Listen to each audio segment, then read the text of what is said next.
Igbo kwenu, aha m bụ TSpize, onye na-eti ịgba nke ndị oyibo na-akpọ music producer. So abụ m onye Abia steeti, ebidoro m ihe egwu a na Port Harcourt wee gaa Enugu ebe m metiziri Fino na Runtown ha.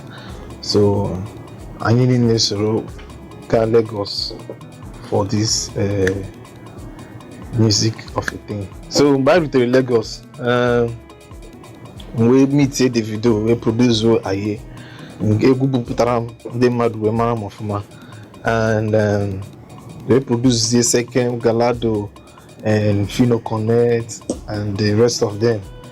So and since then me na agakwa ọfụma, I know small challenges, but God still did Jesus.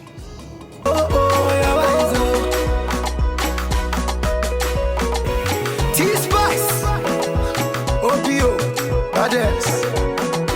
It's all about love, baby.